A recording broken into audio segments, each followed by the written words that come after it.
Et bien le bonjour à vous, j'espère que vous allez bien. Alors aujourd'hui on va pouvoir voir, enfin plutôt revoir les 5 premières légendes de la Moselle. Et on commence dès maintenant avec le Graouli.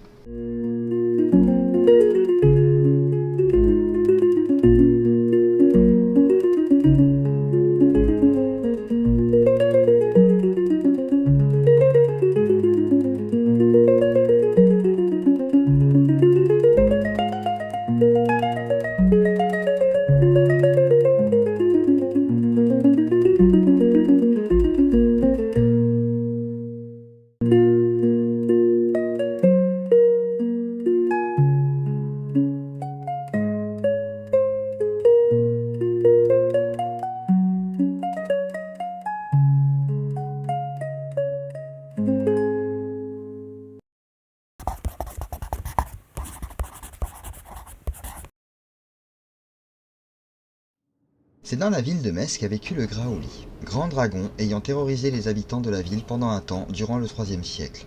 Les dragons n'ont jamais vraiment eu les bons rôles dans nos légendes, créatures souvent vues comme sanguinaires et prédatrices.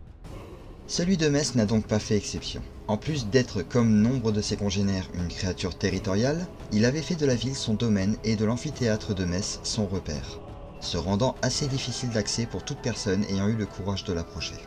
Si ce n'était sa férocité, il y avait également son venin qui se propageait par un souffle particulièrement toxique, et son antre était rempli de serpents tout aussi dangereux que le dragon serpentin qui leur servait de chef. Car oui, il ne s'agit pas d'un dragon comme on a l'habitude de voir. Un corps de serpent surmonté par une paire d'ailes, une tête de dragon et deux pattes avant. De quoi lui permettre de hanter les cauchemars en plus de la réalité des habitants dans la légende. Pourtant, un homme est parvenu à le terrasser, usant de sa foi en le divin. Il se nommait Saint Clément et deviendra par la suite premier évêque de Metz.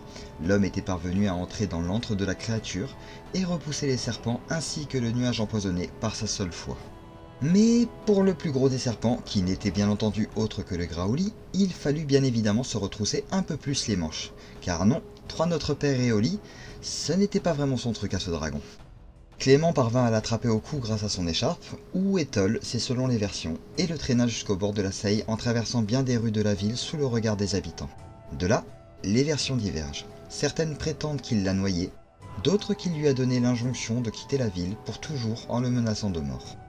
Quoi qu'il en soit, après ce moment, la ville n'eut plus vraiment à craindre le Graouli, qui avait disparu avec tous les serpents qu'il avait amenés, laissant une marque visible dans la ville de Metz, car la créature revient souvent dans les festivités locales ou comme mascotte.